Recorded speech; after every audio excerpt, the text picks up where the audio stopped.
I'm Emma, and I'm so sad and lonely right now. I'm sitting on the bench, and soon I go sleeping. In the car, I live in the car. For a week now, even though I come from a rich family, but I've made too many mistakes. And all because of him, Mateo. We met by chance in the street. I was calling for a car service. My luxury brand new car ran into the glass. And oops, the tire was punctured. The car service promised to arrive within the hour, which didn't suit me much, since I was late for a manicure. And that's when a guy came up to me. He was discreetly dressed, but his hands were clearly in the right place. In a few minutes, he put in place a spare tire, and even kindly offered to drive me to the salon. Mateo, that was his name, was handsome but poor. He could talk well, compliment me sumptuously, and be attentive and gentle. And money, I had plenty of money, so that wasn't crucial. Mateo worked in a pizzeria to pay for a room in a poor neighborhood, but he was sure that his time would come. He would open his own pizzeria, and then the whole chain, and he would become a wealthy man one day.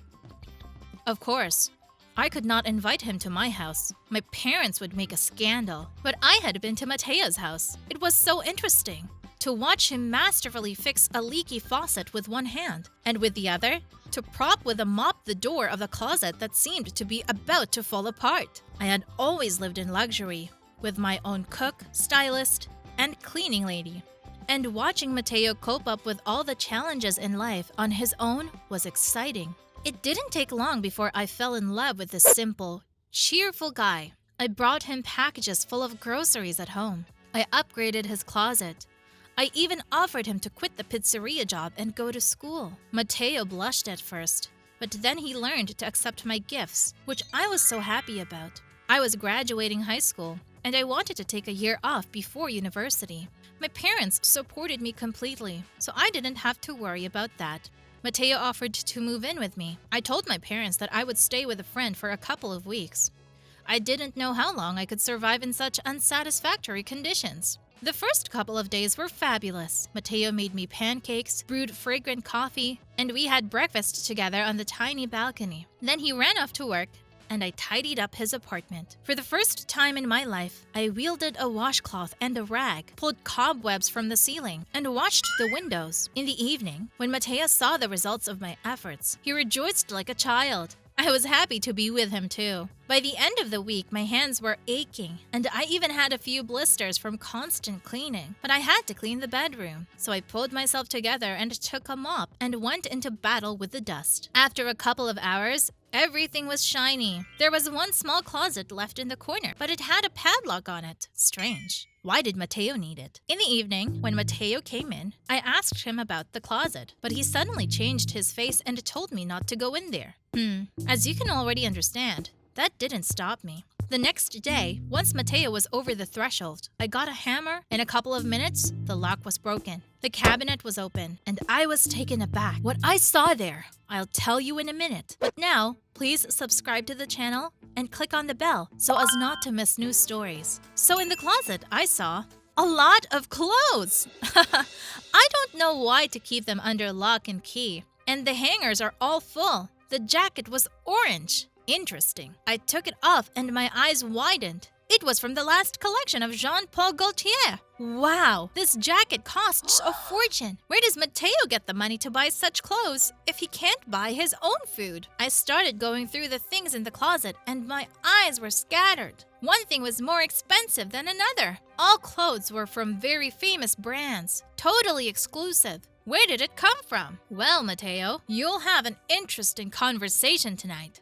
I put everything in the closet and put everything away. I ran to the supermarket for some groceries, so I decided to make a nice dinner tonight. When Mateo arrived, everything was ready. Candles, beautiful decorations, music, and me in my new dress. He stood on the threshold, and I slowly walked up, kissed him on the cheek, and handed him the orange jacket. Try it on, my love. Tonight is the perfect night for the best clothes. Mateo turned back. Don't you want to tell me anything?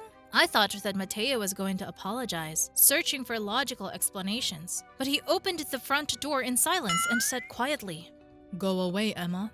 Wow, he's got some nerve. It made me want to throw a tantrum. But stop, Emma. Get over it. You're a princess. He's nothing. And there was more terrible news waiting for me at home. Turns out my dad had invested in some new business and gone bankrupt. The house had been foreclosed on. The accounts has been seized. All I had left was my car. My parents moved into a tiny room at my grandmother's, and I live in my car. And today I saw Mateo in that stupid jacket. He was parked outside the coffee shop in a new sports car, and in the passenger seat next to him sat my mother?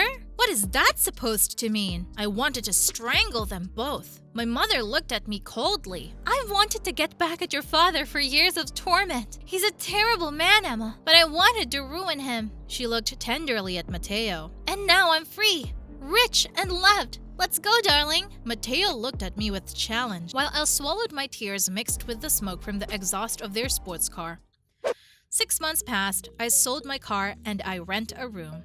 I worked as a waitress. The story has toughened me up a lot, but I didn't break down. I decided to forget everything and start over. The second night in a row in the cafe where I worked, a young man comes and makes eyes at me. Today, he invited me to the movies. And why not? Of course, it's hard for me to trust strangers now, but not all are bad, right? What do you think? Hi, I'm Maggie. I'm 14. I'm a very shy and quiet girl.